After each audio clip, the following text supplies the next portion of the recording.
ఈరోజు టాపిక్ ఏంటి అంటే, వీసా స్కామ్ తెలిసిందేగా మనందరికీ.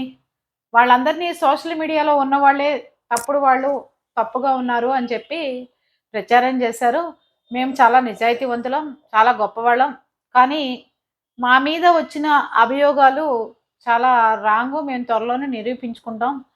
సోషల్ మీడియా వల్ల నేను, నా పిల్లలు, నా హస్బెండు, నా ఫ్యామిలీ అందరూ ఇబ్బంది పడ్డాం.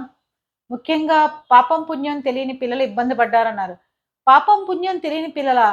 పాపం, పుణ్యం తెలియని పిల్లలు అంటే, అమ్మ అని వాళ్ళ చేతే పుచ్చు యాపిల్స్ గురించి వీడియోలు చేయించింది.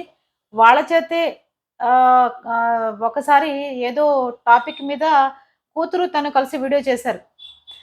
ఏడ్చేవాళ్ళంటే ఎవరమ్మా అని అడిగితే, ఏడ్చేవాళ్ళంటే కిట్టి పార్టీలో ఉంటారు, సోషల్ మీడియాలో ఉంటారు, యూట్యూబ్‌లో వీడియోలు చేసేవాళ్ళు ఉంటారని చెప్పి తనే చెప్పింది. తను గూడా పిల్లల్ని ఇన్వాల్వ్ చేయకుండా ఉంటే అసలు వాళ్ళకి కూడా ఇబ్బంది ఉండేది కాదు. అందరూ పిల్లల గురించి బాధపడ్డవాళ్ళే. మీకు తెలిసి తెలియక నిజంగా ఏదైనా తప్పు చేసుంటే దయచేసి బయటకొచ్చి చెప్పేసేయండి, నిరూపించుకోండన్నారు. సోషల్ మీడియా ఏమైనా జడ్జిమెంటా? వాళ్ళు తప్పు అంటే తప్పయిపోతుందా? కరెక్ట్ అంటే కరెక్ట్ అయిపోతుందా అంటున్నారు. అదేంటి? మొన్నటిదాకా మీరు తోపు, మీరు గొప్పవాళ్ళు, మీరు టాపు, మీరు సినిమాల్లో చేశారు, ఇంకా టాపు, మీరు అందగత్తెలు, మీకు బావుంది. ఫ్యాషన్ టాక్‌లో మీ చీర కట్టుకుంది బావుంది అంటేనేమో అవన్నీ మంచివా? మీరు కాదు, చెడ్డది అంటే చెడ్డవాళ్ళయిపోతారా? అదెలా కుదురుతుంది? మంచి తీసుకున్నప్పుడు చెడు కూడా తీసుకోవాలి కదా! మనం తప్పు చేయనప్పుడు మనకి నెగెటివ్ కామెంట్స్ పెట్టినా, మనం తప్పు చేయనప్పుడు మననేదన్నా మాట్లాడినా తొక్కదీసి ఎండేసేయాలి. దాంట్లో తప్పేం లేదు. కానీ అవతల వాళ్ళు డబ్బులు తీసుకొని అది మోసపోయారో, మోసపోలేదో, లేతే మీరు నిజంగా స్కాములు చేశారా? లేతే చెప్పేవాళ్ళందరూ అబద్దాలైతే నిన్న గూడా అద్దంకిలో కేసు రిజిస్టర్ అయింది. వాళ్ళ మదర్ మీద, ఫాదర్ మీద, అత్తగారి మీద, మామగారి మీద అందరి మీద కేసులు పెట్టారు. ఆఖరికి వాళ్ళకి కంపెనీలున్నాయని చెప్పి వాళ్ళ స్టాఫే బయటకొచ్చి, కంపెనీస్ ఉన్నాయి. కావాలంటే మేము గూడా సాక్ష్యం చెప్తాం. ట్రాన్సాక్షన్ జరిగినాయి అని చెప్పి చెప్తున్నారని చాలామంది వీడియోల రూపంలో చెప్తున్నారు. ఎవరన్నా పేపర్‌లో గాని, టీవీల్లో గాని, సోషల్ మీడియాలో వచ్చిన వార్తల వల్లే గదా జనాలు తెలుసుకునేది. అలాగే అది అబద్ధమా, నిజమనేది తెలియపరచాల్సిన బాధ్యత కూడా మీదేగా. ఈ పుచ్చి యాపిల్ గురించిను, ఇంకో దాని గురించి మీరు వీడియో చేసినట్టుగానే కామెంట్లు ఆపేసుకొని ఏం మాట్లాడుతున్నారు మీరు? మీకేం తెలుసని మాట్లాడుతున్నారు? ఎవరినో బయటికి రమ్మనండి అని చెప్పి ప్రతి పావుగంటకి ఒక వీడియో మీరే చేయొచ్చుగా. మీరెందుకు దడవాలి? దేనికోసం దడవాలసలు మీరు? ఎందుకు ఏడవాలి? పిల్లలెందుకు బాధపడాలి? ఇవన్నీ ఎందుకు మీరు చేయకుండా ఇప్పుడు ఒక నెల రోజుల తర్వాత వచ్చి మా మీద ఆడిపోసుకుంటున్నారు, మమ్మల్ని ఇబ్బంది పెడుతున్నారు, కోర్టులో కేసుంది, అది తేలిన తర్వాత మాట్లాడకూడదు నేను, అది తేలిన తర్వాత మాట్లాడతానని చెప్తున్నారు. తప్పులేదు. ఎవ్వరు మీ పిల్లల మీద పడి ఏడవలేదు. మీ పిల్లలకి ఏది కాకూడదనే మేము గూడా ప్రయత్నాలు జేస్తున్నాం. అది మీకు తెలుసా?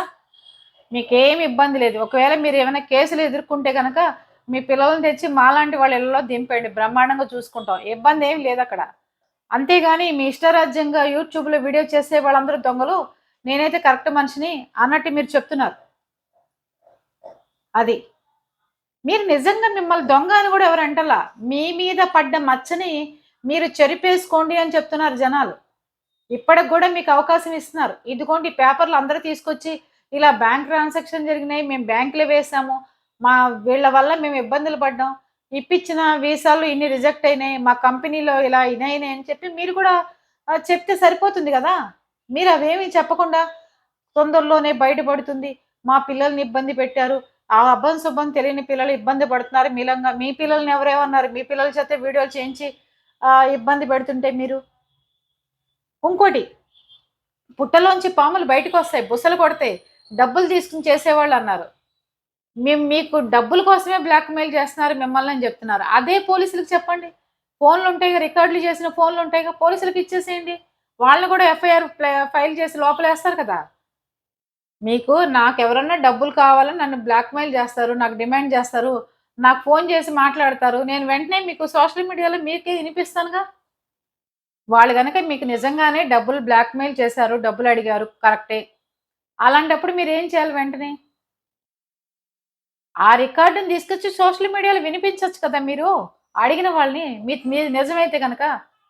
నేను అదే చేస్తాను. నన్ను గనక ఎవడైనా బ్లాక్‌మెయిల్ చేస్తే డబ్బులివ్వండమ్మా. మీ కంపెనీలో ఇలా వీసాలు ఇచ్చారు, ఇది ఇచ్చారు. నేను అప్పుడే వీడియోలు పెట్టడం ఆపుతాను. అప్పటిదాకా పెడతానని చెప్పి మాట్లాడతాంగా మనం. ఎవరితో ఒకళ్ళతో నాతో మాట్లాడతారుగా. అది వీడియోలో నేను చూపిస్తాను. రికార్డు వినిపిస్తాను. మీరు కూడా అలా చేయండి. మీ మీది నిరూపించుకోమనే కదా చెప్తోంది.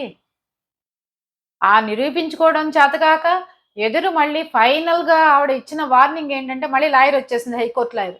బాబోయ్! మాట్లాడితే వచ్చేస్తుంది. ప్లీజ్ అండి ఈసారి ఆయనెవరో డైరెక్టర్ తెలీదు. మన 'చిరంజీవి' గారి సినిమా తీసిన డైరెక్టర్. ఆవిడని గూడా పెట్టుకోండి కొంచెం. ఆహ్, బావున్నారు. చక్కగా కోర్టు కేసులకు గాని, తీర్పులకు గాని చాలామంది లాయర్‌లు ఎలా ఉపయోగపడ్డారో ఆవిడకి గూడా మంచి అవకాశాలు ఇస్తే బావుంటుంది. మళ్ళీ ఆవిడని లాస్ట్‌లో వేసి ఏమని చెప్పారంటే వాళ్ళు బ్రిటిష్ పౌరసత్వం ఉన్నవాళ్ళు. వాళ్ళకేం కాదు. మీరు వాళ్ళనేం చేయలేరురా! అని చెప్పి 'అరుంధతి' డైలాగులు 2 చెప్పిచ్చారు. ఎవరు చెప్పారు ఎవరన్నా చేయగలరని? దొంగలకి ఎవరేం జెప్తారు? ఎవరు చేయగలుగుతారు? ఎవరు చేయలేరని? మనకేం తెలుసు? ఎవరిది అబద్ధమో, ఎవరిది నిజమో? అది పోలీస్ స్టేషను, కోర్టు తేల్చుకుంటాయి. వాళ్ళ దగ్గర ఆధారాలున్నాయన్నారు. వాళ్ళు దొంగలు, నా దగ్గర ఇంకా ఆధారాలున్నాయని మీరు చెప్తే, మీరు చెప్పింది నమ్ముతాం. సోషల్ మీడియా అయితే ఎప్పుడు జడ్జిమెంట్ ఇవ్వదండి. సోషల్ మీడియాలో వీడియోలు పెట్టేవాళ్ళు గూడా వీళ్ళు తప్పుడు వాళ్ళు, వీళ్ళు కరెక్ట్ అయిన వాళ్ళని చెప్పేయంగానే అయిపోదక్కడ. అర్థమైందా? అది మీరు తప్పుగా అర్థం చేసుకుంటున్నారు. వీడియోలకి స్ట్రైకులు కొట్టడం. ఎందుకు కొట్టాలి? మీది నిజమైతే గనక కొట్టాల్సిన అవసరం ఏంటి?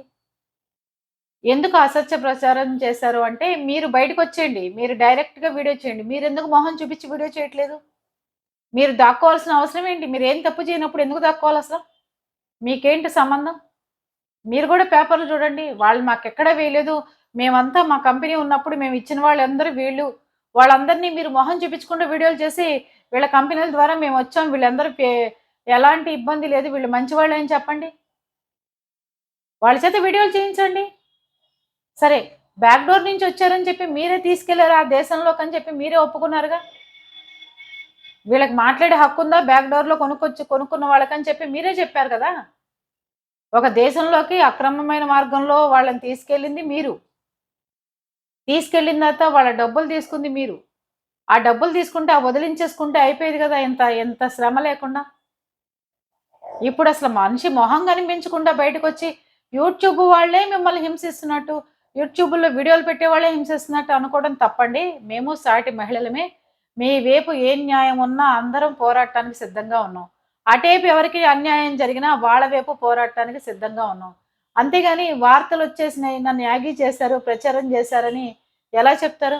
మీరే చెప్తూ ఉంటారు గదా! సోషల్ మీడియాలో ఈ ఏదైనా వీడియోలు చేసినప్పుడు, ఏం చేసినప్పుడు మీరెన్ని జోకులేసి, ఎన్ని వీడియోలు చేస్తారనేది అందరికీ తెలుసు. ఈరోజు గూడా మీరు అందరిని తప్పు పడితే ఎట్లా?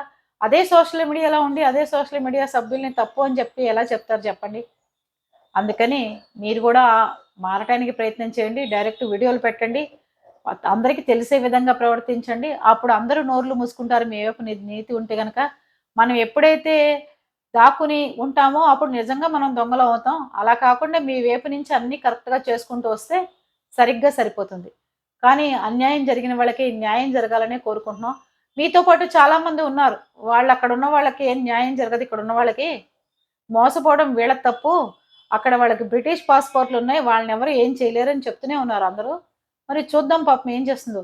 కానీ కలికాలంలో మాత్రం ఎవరు తప్పు చేసినా పనిష్మెంట్‌లనేవి ఉంటాయి. మరి ఆలోచించుకోవాలి అందరూ.